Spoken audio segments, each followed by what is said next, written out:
Hello, I'm TJ and welcome to my garden. Today I'm going to be talking about the all-new Square Foot Gardening. I've decided to do book reviews semi-regularly. I'm going to do two this week, this one, and I'm also going to do one on lasagna gardening. But I thought I would tackle these since I'm really going to focus the podcast more on community and school gardening. These are two ways to start a garden without a lot of infrastructure already in place. They allow you to bypass poor soil conditions, and they create sort of a systemized way of doing it that is pretty organized, easy to follow, and doesn't require you to have a lot of other horticultural knowledge to keep it going forward. Now, there are problems with both these systems, and I'll talk about them a little bit as I'm doing the review. But overall, I think they're pretty solid, so I thought I'd start this week with those. I will continue with some other ones. I have the newest edition of the Straw Bale Gardening book. I'll be talking about that probably next week or the following week. I don't know yet. We'll see how that goes. But this week you get two reviews. So let me read you some of the stuff on the cover here. Over 2 million copies sold. Grow more in less space. Has a picture of Mel Bartholomew sitting next to one of his Square Foot gardens. It says Mel Bartholomew across the top. Best-selling garden author. It's put out by Cool Springs Press. From the back cover, grow more in less space. Leon from New Mexico says, SFG is by far the best method for someone who wants good veggies with the least amount of work. Noel and Lori in Canada, we had only 6 weeds all summer. I find that hard to believe. Well, maybe not in Canada. Their seed bank is probably pretty small because of their short growing season. Diana from Indiana, you are stunned at how much growing, or we are stunned at how much is growing in so small a space. Deborah from South Carolina. Incredible. The most gratifying gardening experience in my life. Well, that's not much to live up to. Frank from Virginia. I only spent 5 to 10 minutes per day tending to my Square Foot garden. Failed to see how that's a bonus. I guess for what we're going to be talking about it is, because being able to cut down the amount of time it takes to maintain a community garden or a school garden is kind of an advantage. But for a home garden, I want to spend more time in my garden. So cutting it down to 5 or 10 minutes is a bad thing. I mean, I'm just sitting there drinking. Well, I guess there is a bonus there. I could be sitting there drinking a mint julep instead of actually working, but I do kind of enjoy getting down in the dirt. So I don't know. That's a bonus. Anyway, if you want to grow more veggies and flowers in less space, all new Square Foot Gardening is for you. Author Mel Bartholomew takes you through his proven Square Foot Gardening method adopted by satisfied gardeners for more than 25 years. Now, in all new Square Foot Gardening, Mel unveils 10 new improvements and that save you more time and more money. Sorry, I'm not wearing my glasses, so I apologize if my reading isn't quite on. For a second, I thought there was a misspelling in the book, but it's just my eyes not working as well as they should. All with a lot less work. And with all new Square Foot Gardening, you no longer have to worry about weeds and fertilizer. Gardeners everywhere enthusiastically endorse Mel Bartholomew's revolutionary new Square Foot Gardening method. I got this for like $3 because I bought it used. Just to be fair. Oh, mine was owned originally by K. Terusa, whoever that is. Just has that written in the front. I never noticed that before.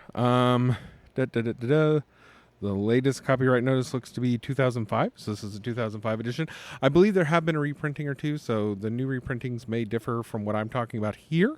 I'm going to guess, mostly just hope it's not substantially in content, but I don't think any criticisms I have about the book, and there are a couple, I don't think any of them are going to be edition specific, meaning I don't think there's going to be some changes in the newer edition where he's just going to go through the entire text and remove the things I had issue with that are going to make it no longer relevant to what I'm talking about here. So I think we're still okay. So the book is laid out the way a lot of these sort of, I don't want to say gimmick gardening, but I guess that term kind of applies. These sort of system books are laid out, which is you get an introduction about why the method's good, how it developed, and then you get a chapter that pretty much gives you the method. So in this, that chapter pretty much tells you to use Mel's mix, which is basically just a potting mix. It's equal parts perlite or vermiculite. I don't know if he says or. I think he recommends perlite, but vermiculite usually works in its place. Peat moss, which I'll talk a little bit more about peat moss in a bit, and compost. He suggests using multiple forms of mixed compost, so maybe some different forms of compost and manure with, say, municipal compost or something from a worm farm, that sort of thing. Just mix it up to get a wider, what am I looking for? A wider diversity of nutrients and micronutrients than you would get just from compost. And then the other part of it is that you grow them in a raised bed. You mark the raised bed off into square feet, hence the name. And there is a variant of this called the square meter garden, which comes out, I believe, roughly the same. They mark it, I believe the squares are thirds of a meter in the square meter gardening method, but otherwise it is substantially the same system. And then you use planting layouts, which are based on kind of ignoring the back of seed packets and planting a little closer. This part, I do agree with him, is even though I'm not sure. So let me say what he says so that what I say is about to make sense. He points out that when he started gardening, he was an engineer, he wasn't a gardener. And when he came to it, all the experts were saying, that you planted in these very specific row gardens and yada yada, which might have been true in the 70s. I don't know. I know that that's not really how it's recommended now. But even in the 70s, I'm guessing this was maybe during one of the many periods where gardening sort of had a rise in popularity and a fall and a rise again. And he was talking to people who only had agricultural experience. And there are very good reasons why farms plant in big wide rows that are completely non-applicable to home gardens or even small market gardens. I mean, when you get to a point where your market garden is straddling the definition between market garden and straddling the definition between market garden and a farm, then you are basically at that point you kind of go between the two. But for a home garden or a market garden, you just need rows big enough to fit a foot in so you can walk between them, and you can actually plant multiple rows together and then space between to walk, which is basically what this is. So he recommends you don't make your square feet bed more than, say, 4 feet wide. Just because that's what you can usually comfortably reach inside to do. And then the length can be as variable as you need it to be.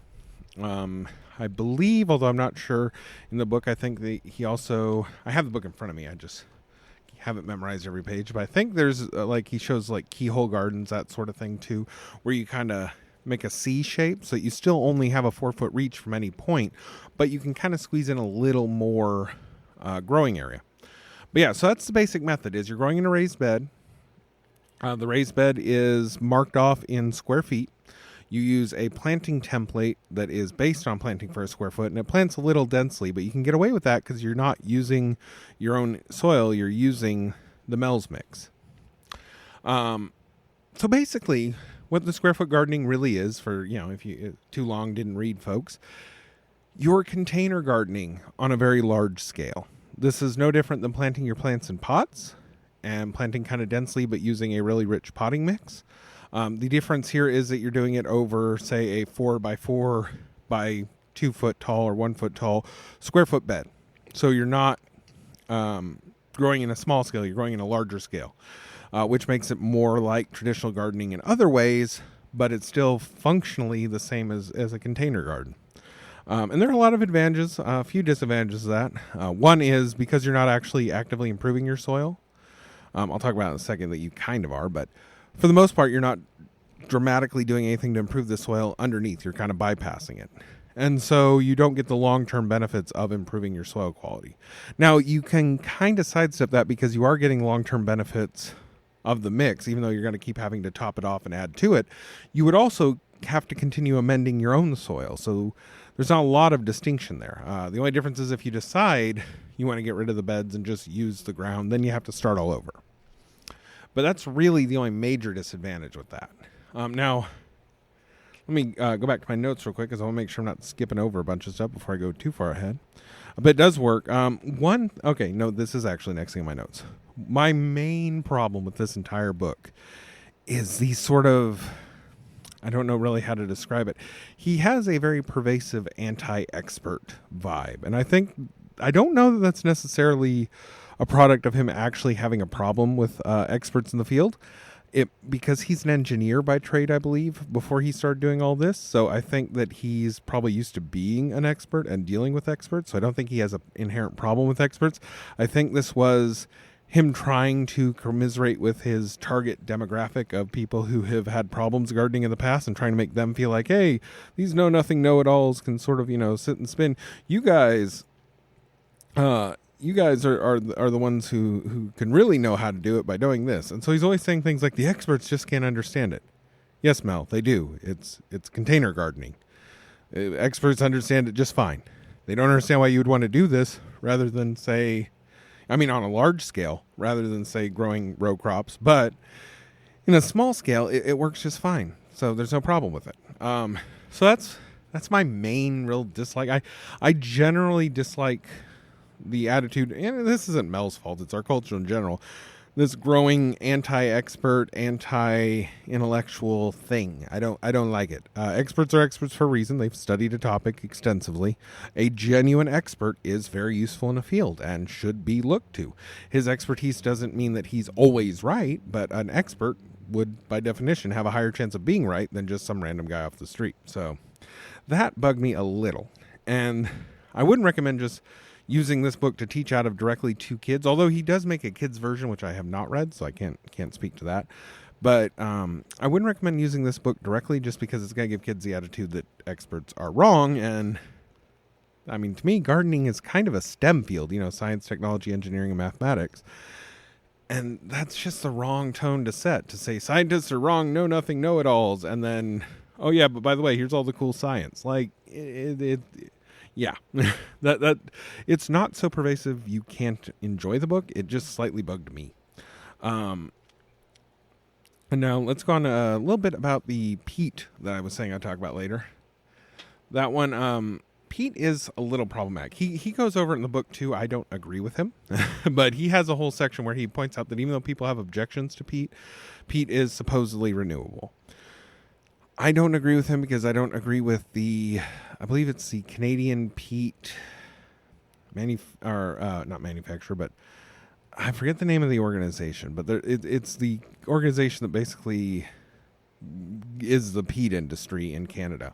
And they put forth a claim several years ago. They put out a paper which claims that the amount of new peat that grows in a given peat bog over the entire span of Canada is more than the amount of peat being taken out of the bogs that are being actively mined. And so functionally they claim it is a renewable product. And then they also point out that they do habitat restoration after they've removed the peat. Now, the only studies you can really find that claim these things use just, basically the numbers. The study they present doesn't actually show that they went out and monitored the peat bogs for growth and saw this, yada, yada.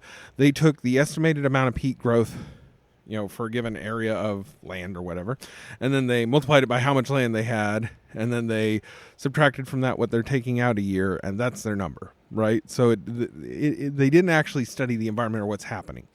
The other bigger problem I have with it is, and several biologists and environmental scientists and stuff, they've come out against it too, is they aren't really restoring the original habitat. What they do when they mine peat is they scrape everything sort of off the top of the peat bog, right? They remove all the different plants, they get the animals out of there, yada, yada. They clear everything off. And then they cut out layer after layer after layer of the accumulated peat that's been building up there for years. So this is an ecosystem that's developed over thousands of years in some cases. Some cases it's hundreds of years, but whatever. These are ecosystems that have developed for a long time, and they become their own sort of thing. And then they scrape all that off the top. They remove the major part of it, which is that peat. And then they put new, fresh, living peat over the top so that it'll start growing again. So what they've effectively done is cleared out a complex ecosystem and replaced it with a monoculture of peat, which is really good, years and years and years and years and years down the road when their great-grandchildren are ready to mine more peat, but it is not very good for the ecosystem as it stands now. So I don't agree that peat is necessarily sustainable. I don't know for sure that it's not, because I don't have numbers that say otherwise. It's just that what we've been told by this one industrial group that is being taken as gospel by a lot of people who use this to argue against basically peat bog harvesting is not good science. It's just not something we can really hang our hats on. So more research needs to be done, and that's not by and large happening, at least for the industry. Obviously, researchers are still studying peat bogs and things like that. So I do have a problem with that part of the book, but coca coir is a renewable resource, sort of. There is environmental damage with regards to when we're actually growing the coconuts and stuff, but basically once we've grown them and we're going to keep eating coconuts, and the coir is a byproduct of that whole industry. So it's renewable in the sense that we're not getting rid of that industry anytime soon.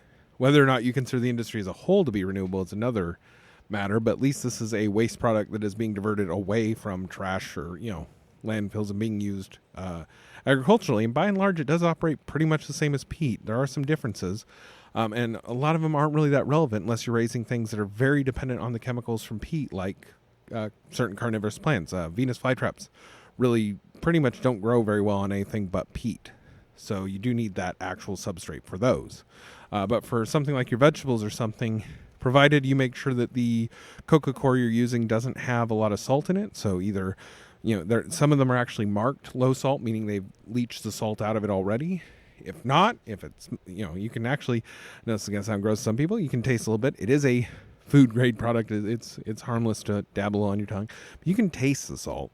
So if it's not marked, you can do that, or either way, you just soak it a few times and let the water leach the salt out of it, and you're good to go. And it works just as well. So, and it's almost as cheap. So even though I don't agree with him about peat, I will say there's an alternative that works just fine. So this method, still doable. And there is a bit of hypocrisy there because, of course, peat is also used in the Scottish whiskey industry, and I do occasionally enjoy a scotch. So, I'm not entirely without hypocrisy here. So I'm not that judgmental on him. I just don't agree with that thing. So there's that. Let's take a look at the notes real quick. Still doing okay-ish for time. But yeah, it's the biggest thing, though. I think the best thing about the method as it's laid out in the book is this is a method that is very easy for children, for people with maybe disabilities, for people with health problems. You can put some wood underneath one of these square foot beds and lift it up on a platform or something so that somebody who maybe has issues getting down there can actually work with it at a height they're more comfortable with. The soil will be relatively easy to dig around in, much more so than maybe your natural soil is. So it's a lot easier to dig in there, get plants planted, that sort of thing. So I think as far as my focus, community garden stuff, this is a good method overall for that. Let me talk a little bit about the row planting thing. I know I touched on it earlier, but basically, once you get rid of the idea that you need big rows, if you just use the planting space between plants in a row and ignore the distance between rows that a lot of seed packets give you, that's basically what he did. So he just creates a grid, and that's his planting layout. But it's all laid out in here. There's also, and I'll link to it in the show notes, there is a Amazon product. I say Amazon. It's not made by Amazon. It's made by somebody else. But it's a planting guide that is based on the square foot method. It's a little square. You set down your soil. It has holes all over it that are color coded. You pick the right color for the kind of seed you're planting. Poke your holes. Plant your seeds. You're good to go. So I'll put a link to that in the show notes. But the rest of the book, after you get past those first two chapters I talked about, are all just different ways of implementing or modifying or accessorizing your square foot garden. So there's a chapter on planning a little bit. There's a chapter on building, which, that's not technically part of the method, but you do need to know how to build the things. He's got a whole chapter on his Mel's Mix. I believe that's where he actually talks about peat too. And then you have a planting guide, growing and harvesting. So some of this is just generic gardening advice, which is, if you're experienced, a lot of this isn't going to be anything revolutionary, but if you're new to gardening, he goes over the basics. So it's still a pretty good primer for that. Primer or primer? I never know how it's supposed to be pronounced. I know Americans and English people pronounce it differently too, so whatever. He also has vertical gardening that covers trellises, things like that. Season extension, really good if you're in a cold climate. Us warm climate gardeners, the only real season extension we can do is if you're somewhere like here in Kern County or the Imperial Valley. If you get really, really, really hot summers where the plants just shut down for the summer or die back, shade cloth. That's about all we can do as far as season extension. Our winters aren't bad enough to care about it. And then there is actually chapter 10 is special gardens and gardeners. That actually does cover adjusting for disabled gardeners and that sort of thing. And I do apologize if I've sounded distracted a couple of times. I am recording in my backyard, and the hummingbirds, as I've said in other episodes, are having a field day this time of year. I actually had one just fly right up to me, look me straight in the eye for a few minutes, and then fly off. So, yeah, sorry about that. And then he has an appendix with, I believe, like planting grids. He has an index. So it is a fully indexed book. He has a glossary, planting schedules, which are really useful, although it's going to vary in usability depending upon your climate. But and then, a chart of the plant families. Plant families are a really important thing for new gardeners to understand. So having a chart like this is actually handy, like knowing all the different crops that are in the carrot or the goosefoot. Why is he saying goosefoot? Most people would just say, beet or spinach family. But I guess goosefoot is technically true too.